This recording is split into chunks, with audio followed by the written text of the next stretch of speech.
Pedro from A&P-REACTS. I'm here today with David White from Heathen to talk about their latest album, Empire of the Blind. How are you doing? I'm well. It's a beautiful Sunday morning, and happy to be doing some of these interviews today to start getting the promotion going for the record. Really excited about the new album. Yeah, it's been 10 years since the Evolution approach. What changes happened creatively, if any, to the band going into this record? With Cragen and Lee, doing Exodus duty for the last 6 years or so, it actually changed things dynamically for the writing of the record. Where actually Cragen had a vision for this album and wrote the record in its entirety, and just gave us a roadmap to record it with a spreadsheet and everything. Wow, it was the most organized recording we've ever done. I was going to say, did he show up with PowerPoint presentations as well? Of course. So Cragen, right? I'm assuming everything was detailed to the littlest thing, where everybody needs to be, the sound, all the details were there. For the most part. I mean, that's where the guys in the band get to have their input or their stamp on things, because it has to come from us. Even though one person wrote the entire record this time, we all have our flavor, which makes it a great Heathen record. 10 years is a huge break. How did you feel going into this album? Do you feel like there was extra pressure, extra stress, or you were happy to finally get another album out? All those things. There was pressure, but also just frustration as far as the time that it took to actually get in the studio to do something, to have things finished and ready to go. But things fell into place once it came down the pipe with the new band members, with our new drummer, a new bass player, and then with Zeus, wanting to produce the record. That was a huge gift for us, because Zeus is in the position now where he only does records that he wants to do, and he wanted to do a Heathen record, so. And it was amazing working with him. It was amazing. I have to tell you that you guys are living proof that you're aging as a fine wine and not like milk. Thank God. Because this record, it feels like you guys didn't skip a beat. It honestly doesn't feel like you guys took such a break in between albums. It's such well crafted, such well put together. It just feels like you guys just finished one album and you went straight into recording the next album. Right. Well, I think that, everybody in the group, everybody stays active. So we're all on our game all the time, because this is what we love to do. So if I'm doing different projects to keep my chops, and of course, Cragen was filling in for Gary Holt with Exodus. Those guys were playing guitar. They're touring a lot. So they're on their game. And Jim Di Maria, who's our new drummer, just did a tour with Toxic, and he was playing with Whiplash. The last time I had seen him, when we did the 70,000 Tons of Metal cruise years ago, Jim was on the cruise as well, playing with the band called Whiplash, which is their East Coast band. So we all stay active. So it's not like we're sitting around the house collecting dust. You know what I mean? It makes a big difference. It really does. One of the first things that I noticed when I sat down to listen to the album was, first of all, I love the intro. The Rotting Sphere, great intro. I love the way it got started. It's like you guys rolled the red carpet for me, the listener, to get engaged with the record. And then when I got to Monument of Ruin at the end, I was like, I think I've heard this somewhere. So I went back to the beginning of the album and I listened to the album again. And when I got to the end, it's like, man, there's something here and I can't put my finger on it. And then I decided to listen to the album on loop for the third time. And then I was like, holy shit, the end is connected to the beginning. This thing goes full circle here. Yeah. How did that come together? Because it took me 3 times. Maybe I'm a little bit slow, but it took me 3 times to get it. But I got it, and I thought it was magnificent from a structural perspective. You guys created full circle here. How did that come about? Well, again, I have to give all the credit to Cragen. It was his vision. It was really his vision, how he wanted he probably, in his mind, he probably didn't know, the order of all the songs, how they would flow in the record per se. And there's definitely input involved with that from everybody, but he knew exactly how he wanted to start the record and how he wanted it to finish, and that was so that you would listen to it more than once. You know what I mean? And that's the beauty of it. I mean, we're always trying to innovate on how we put things together. It's not, we don't just throw songs on a record. I would say that maybe Breaking the Silence was a little more sporadic on how we loaded the songs, but the way we sequenced the songs on the Victims of Deception and Evolution of Chaos, and then now this, Empire of the Blind, it was definitely, a lot of thought put into it to give the ultimate experience. You guys created the two perfect bookends because then they tied in together. But in the middle, I didn't feel like the album was a roller coaster ride, but it was definitely a bumpy ride. You guys created a record that did a great job alternating style tracks one after the other, so that you don't get into a rut where there's 3 or 4 songs that sound the same, which allows the listener to kind of disconnect and walk away from the record. The record is very bumpy. It gives you these ebbs and flows. So how much thought process, once you guys had all the tracks, went into actually creating this track listing? There was a lot of thought involved. I mean, going over the tracks and getting, sort of getting a ebb and flow of how we're going to take you, how we're going to take you on this ride, and the most, with the most effectiveness, I guess, to keep you focused, and I think even with all the songs, I mean, it was probably about a 8-year, sort of evolution or whatever you want to say, as far as the songs go.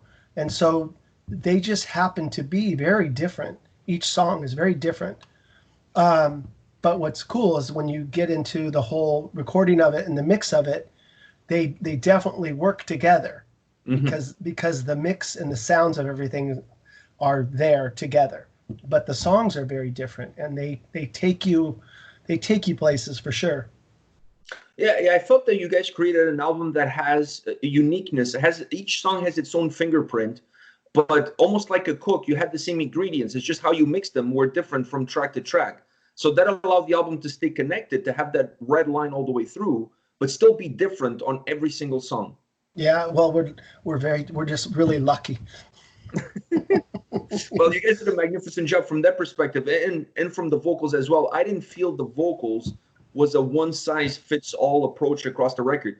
I felt like there was a little bit of a different approach, a very slight different approach on every single song. Would you agree with that? I would agree, yeah, I would.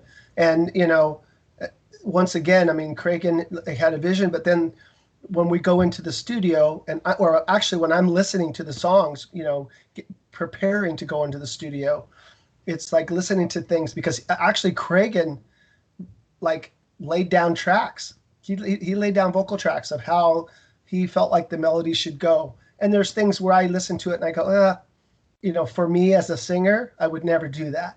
So there's those subtle changes that definitely is going to make it, it's going to make it me. And I'm going to feel comfortable, and also feel, comfortable with melodic, choices. And so, on that aspect of things, that's where I was able to put my thumbprint on it. The guitar sound on this album was also had a little bit more substance to it. Did the guitars get approached differently for this record? Well, I mean, the tuning's different. So we're tuned in a low, into a D tuning, which is going to be a lower sounding crunch. But I think the approach is always to get the best crunch we can, get. And those guys, Lee and Kragen, have exceptional ears when it comes to that. And we got great crunch on the Evolution of Chaos. We recorded live in Greece on one of our European tours. And we have enough material for a live album, which hopefully will come out in the next year or so. The guitar tones that we got on that record, on the live record, are going to be incredible. I think people are going to be like blown away. But this, with having a producer that his engineering skills are so incredible, to be able to really, bring out the rhythm tones on this record, it's just without, comparison, I guess is the best way to put it. Overall, listening to the record, I felt that you guys created an album that obviously is a thrash metal album, but it has a lot of classic heavy metal elements mixed into it, which allows the sound to be very dynamic. It's not a static sound. It's not like we said before, it doesn't repeat itself. Is that something that you guys had in mind for this album? You wanted to have that bass line, but still feel a little bit, expand on the sound and go a little bit beyond the walls of just a genre that narrows things down too much. Right. Well, I think that we've always come at our music that way. If you go back and listen to all the records, we move around in the spectrum of things, because we don't want to have to be put in a box for sure. It would be too confining. And musically, we just we're always trying to push the envelope of what we can do, whether it's vocally or musically. So we don't want to get stuck in any kind of rut where people expect a certain thing from us, except for maybe they expect something. Yeah, exactly. And that's what we try to do. There are two songs I wanted to ask you about, because this album is really worth for the whole of the album. But with any record, when you listen to it, there's always going to be a couple of tracks that are a little bit more of a standout. And to me, the first one that I have to ask you about is Dead and Gone. I love that track. I love the dynamics of the track. And one of the things that I really enjoyed about this song, and in a few others that you guys used, was some backing vocals. I felt like it gave the track some more volume. It didn't necessarily make it heavy, but it gave it more volume. What was the idea behind using backing vocals on that specific song, and how did the track come together? Well, definitely when we're experimenting in the studio, and laying down things to make things bigger, we're always like, that's another aspect of things where we're always trying to give you more ear candy, more things to hear, even if it's textured, to where it's not the naked ear doesn't necessarily always hear the different harmonies that are going on, but I'm always striving to do that. And I'm not doing it with a machine. That's all me. And then on the actual, like, more backup vocal type stuff, like my voice is in there a bunch of times. And then even Zeus and Kragen, when we finished recording the second week that I was there, I had the last day, Lee had actually left that morning, and I didn't have to share the day with him recording. And so I finished any loose ends and did harmonies and backup vocals and stuff that entire day. I actually tracked from I think 11:30 in the morning to 2 o'clock in the morning the next day with two breaks for food, and then we were flying out that early at 7 in the morning. And so I finished up, and then I went to take a shower and just get ready to fly home. And I could hear Zeus and Kragen downstairs shouting in the microphones, and just tracking just more backup vocal type stuff. So we're always trying to expand that, always. The other song that I thought that was outstanding was Shrine of Apathy. I love the dynamics of that track.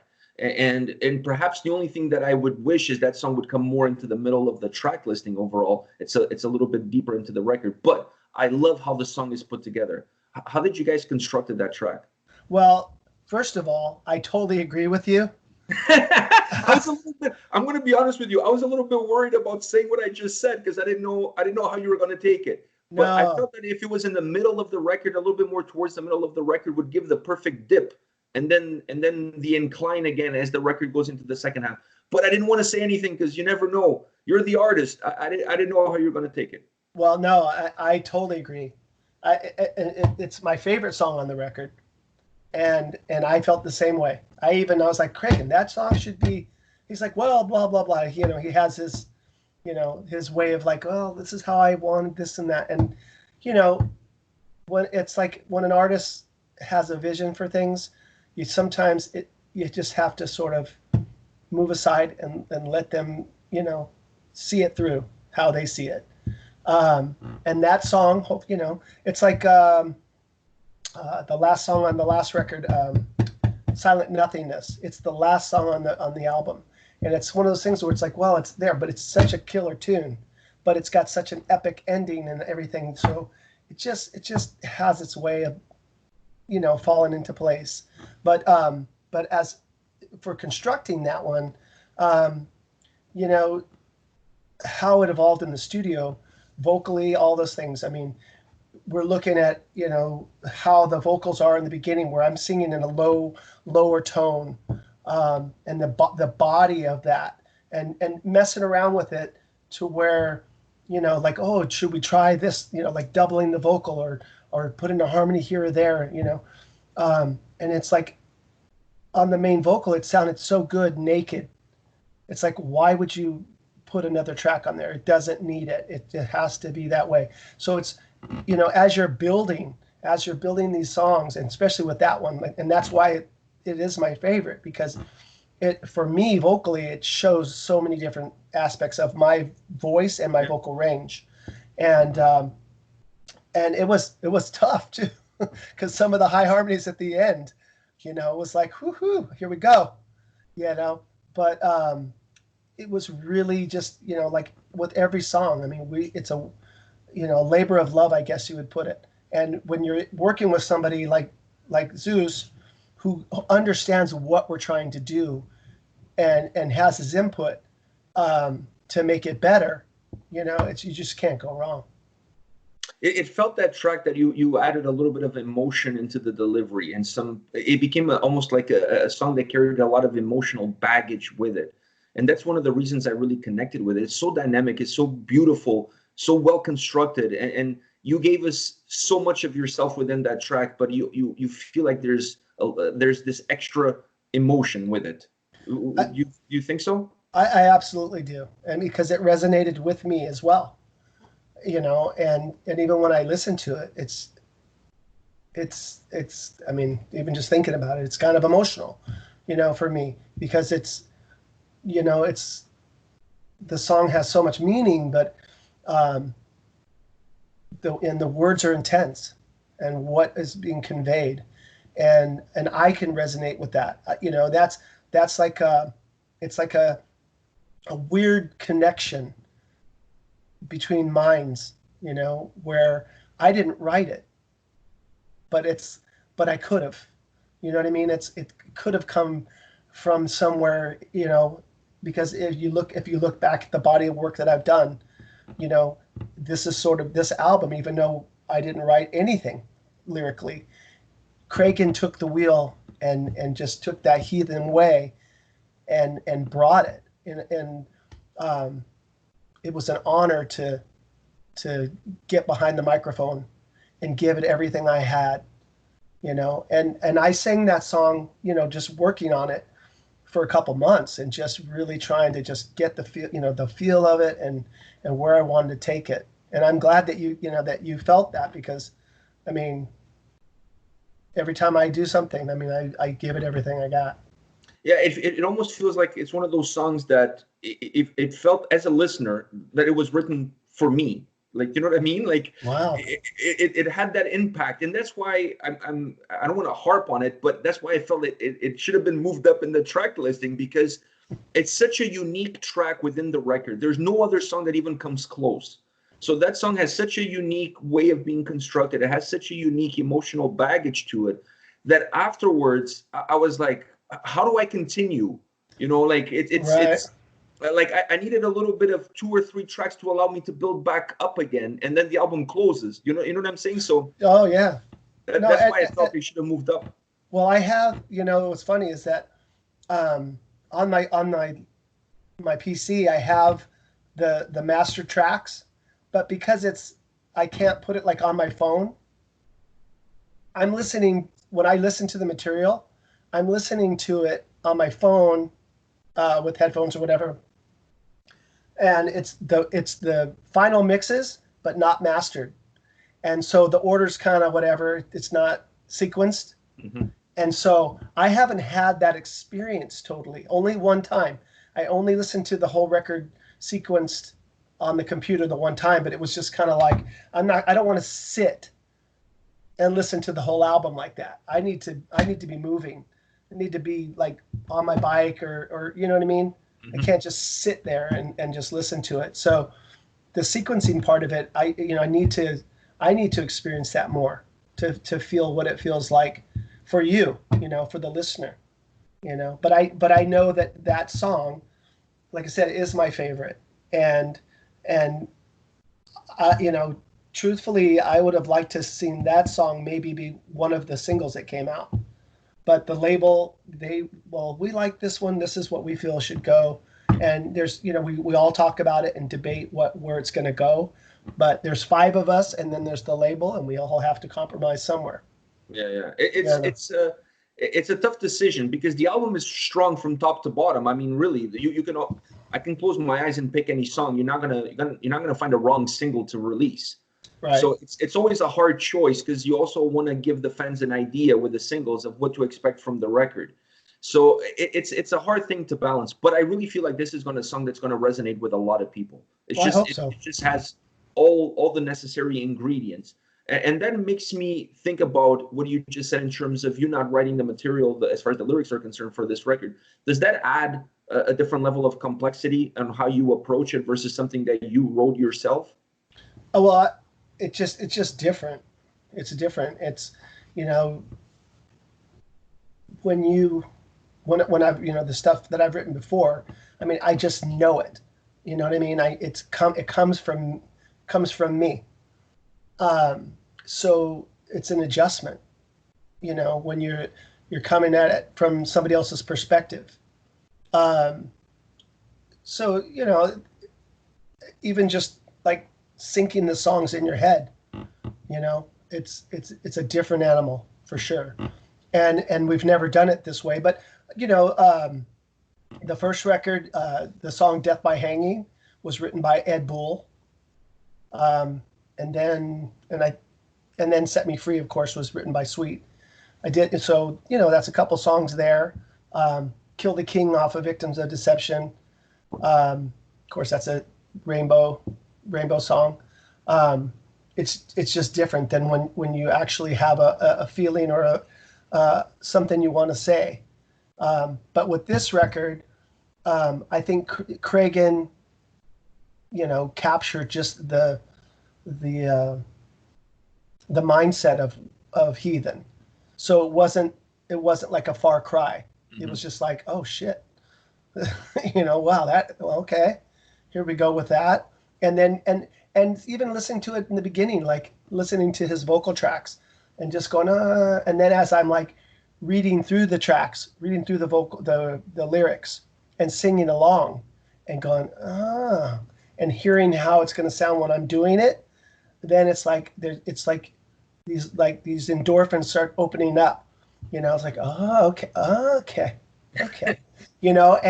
But I mean, I had mixed feelings. It's like, it's weird to be like one of the main songwriters in the band, and then someone else is going, well, I actually wrote all this, so you kind of go, what?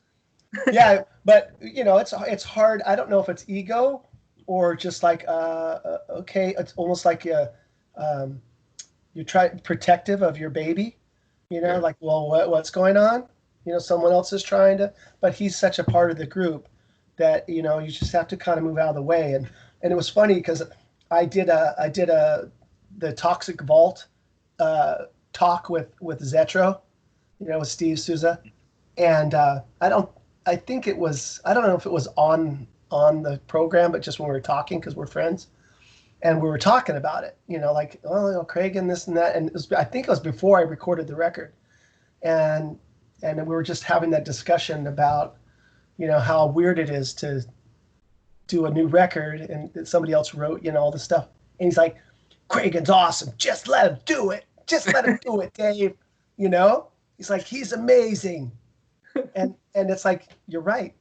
Just relax and embrace it. And it turned out amazing. And, it was, made my life easy, because sometimes writing can be very stressful. You're trying, there's that pressure. And then just depending on where your mindset is as far as writing, it's like, it was kind of a nice break. So, yeah, you almost feel like a hired gun. You just came in and you laid your vocals. Yeah, and that's okay. Because I still worked my ass off recording those vocals. Yeah. And it's okay. I mean, it doesn't always have to be my vision for a song. Same thing with Lee. Lee was like, hey, go ahead. You have something to say musically or lyrically, and you've got all this pent up frustration or whatever is going on in your head, then do it. I believe in you. I trust you. And that's what everybody's mindset, became. It's like, we trust you. So let's go. And so we got on his back. It became a team effort in the end anyways. Absolutely, it did. I mean, the performances are stellar. I thought Jim on the drums did. When I came in and heard the drum tracks for the first time, I was completely blown away for what he did, and I can't wait to play with Jim, because he's amazing. He's amazing person, which, is like my prerequisite for any band that I play with. They got to be friends. They got to be people that I want to hang around with. I want to be around with, because it's no fun if you've got someone in the band that you can't get along with. That's not fun. And we had that early on, here and there with different dynamics, and it's been great the last, whatever, 20 years or so, with the different players that we've had. We've had some amazing people in the group. We've been very lucky. I have one more question for you. Considering the career you've had, the experiences that you've had, is there something new that you're going to take away from the recording of this album? Something new?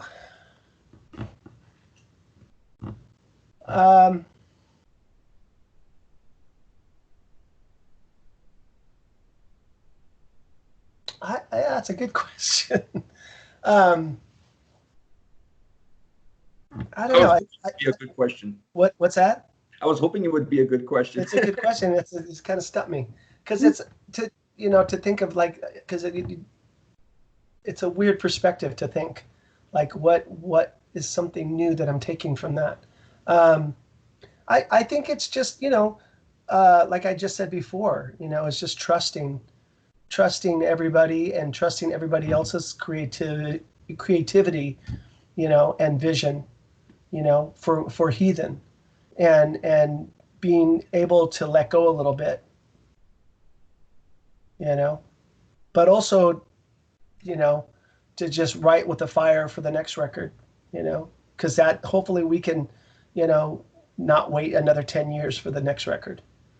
Yeah, I think fans would appreciate if you guys don't wait another 10 years. Having said that, if every 10 years you guys put out an album and it's as good as this one, then, I'm almost okay with that. Well, not this time, because we're not getting any younger. That I don't want to wait that long. Time's coming for all of us. I know.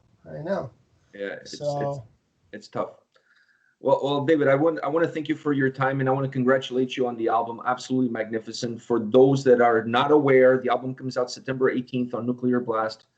Don't illegally download it. Go pick it up, buy the album, support the band. It's a magnificent record. You guys did a wonderful job on this album. Thank you so much. I appreciate it, Pedro. Thank you. Thank you for your time.